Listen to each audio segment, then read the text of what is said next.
Morning mga kumare. So, ayan, papunta na naman ako dito kay Inay. Pag ano ko, mulan siguro kagabi. Kasi ito hamakin mo, oh. Or kanina, madaling araw. Kasi fresh pa lang. Hala. Baka puno na yung tubig. Kasi umaagos. Baka hindi nila na Ayan, baka hindi naman siguro. Pero dito siya galing. Ayan mga mare, oh. So kaya galing yung tubig. Ay, doon. Hindi naman dito. Doon siya galing, oh. Parang may siya. So kaya galing yung tubig.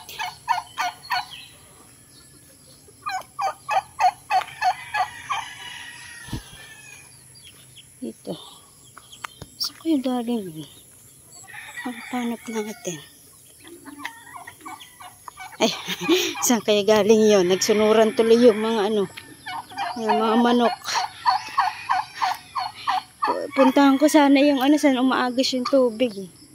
Kaso, nakasunod yung Ming Ming! Parang may bagong pusa rito Ming Ming!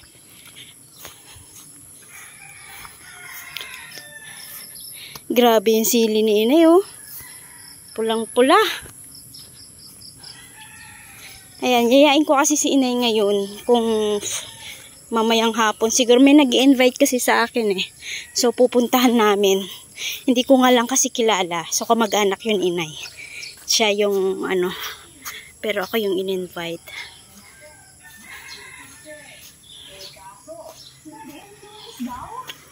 Ito raw ang lalaro ninyo. Sagot na kayo ng Department of Science and Technology.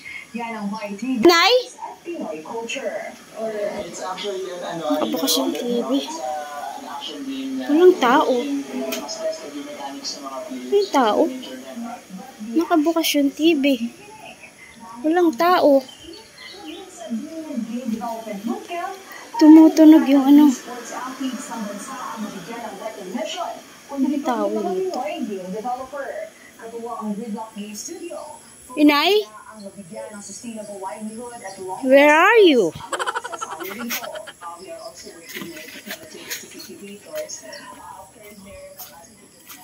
Asan yun? Yuhu!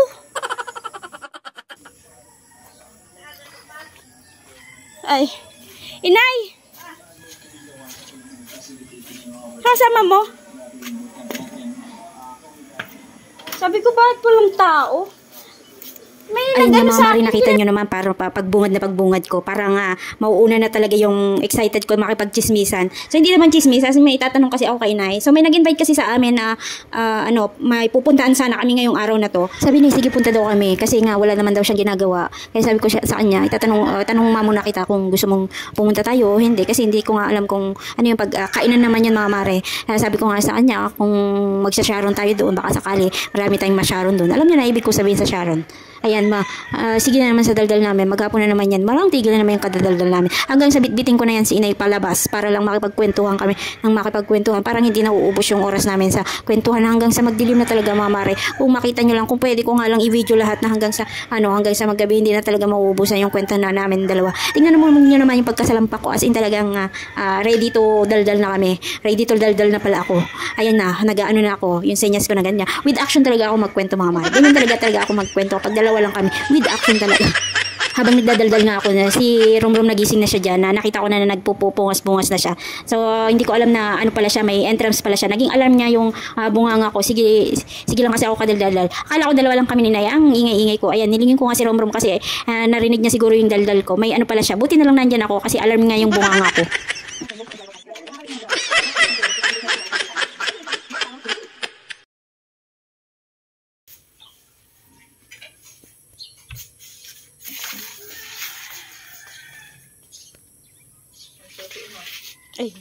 Ayan na nga mga mare, niyaya ko na si Inay na lumabas na. Sumama na lang sa akin kasi bibili nga kami ng ulam. Sa bahay na lang kami kakain. Para doon na lang kami magtutuloy magtsikahan.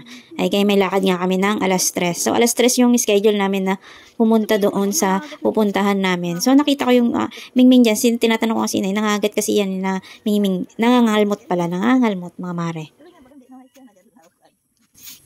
Dapat marunong ka mangilala. Ano pa naman siya.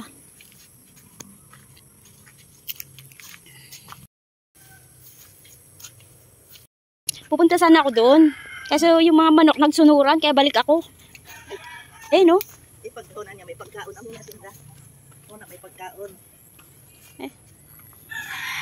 Ang lakas ng ano niya. Halin ay, kay may kalina, di halid ako.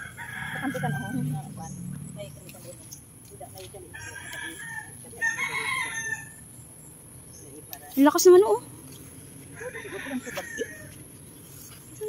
Madaming tubig siguro dito, no? Maganda magpalagay ng bubon. Sa eskulahan, ina na tubig. Kumagauran. Pagka di ang hurus ng tubig, kahit as baga dida. Kaya pagka di ang hurus kayo. Pati dida.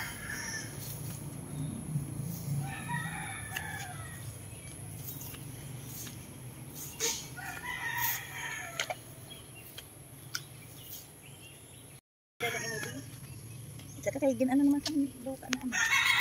Kada ilig, kada ulan. Bahan na, Akala ko nga umulan, eh. Pero tuloy-tuloy yung agos, Hindi na naman kay damang tubig na. Kaya naman tubig hapon sa hapon, bili na ini. Nakaagin ako di daho, kani. Hindi man bumaha sa namin, sa kusina. Parang may date ka rum-rum, may parade kanina.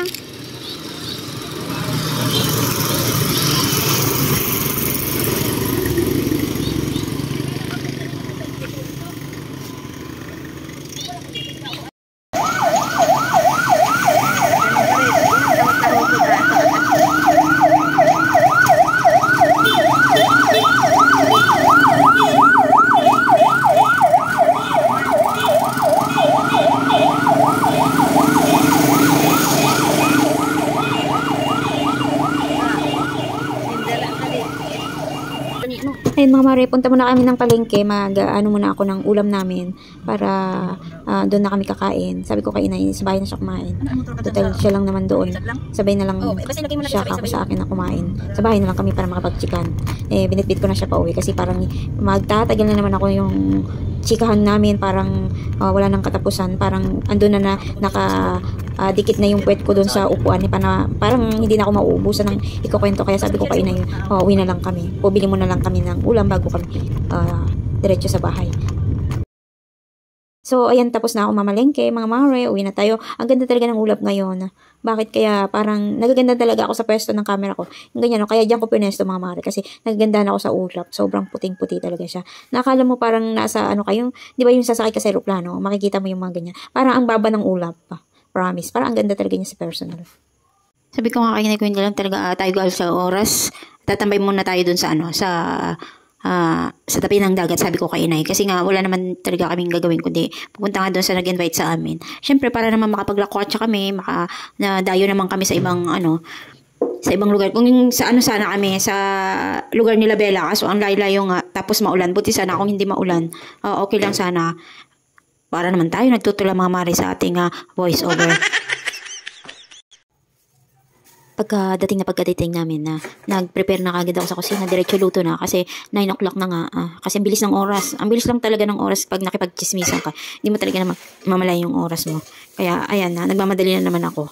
Kasi baka nga mamaya, pag inuna ko na naman yung daldal, baka hindi na ako makapagluto ng hapunan namin. Instead na makakain kami, baka pagkain na naman sa labas yung instead na makatipid, pagkain na naman sa labas ang mabibili ko nito. Pag hindi na naman ako kumilos ng mabilisan.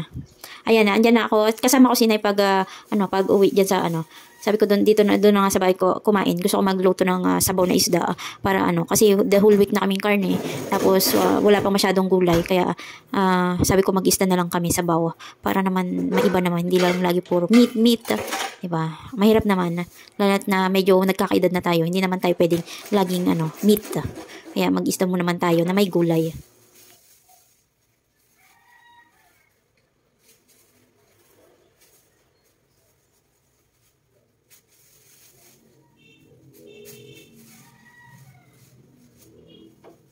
Si inay naman hindi na tumuli pumasok kasi nakita nga niya yung inigay sa akin na ate mabit na mga tanim.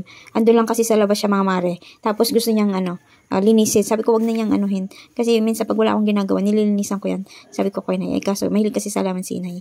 Kaya inano niya, hindi siya mapakali na hindi niya linisan. Tatanggalin lang daw niya yung mga bulok. 6 lang naman yun mga mare na paso na doon. So sabi ko kay inay manood muna siya. Manood na lang siya habang hinintay niya ako magluto. Kasi sabi ko saglit lang naman ako mag-prepare ng ulam. So nasa 15 minutes lang yan kasi ako ng ulam. Sabay ng kanin. Sa taas. Nagtuklo na nga na. Ano ito na nagbilin? Ano na ito? Bakit ano yung May namatay siguro dun sa taas niya. Kasi nag-inuud siya eh.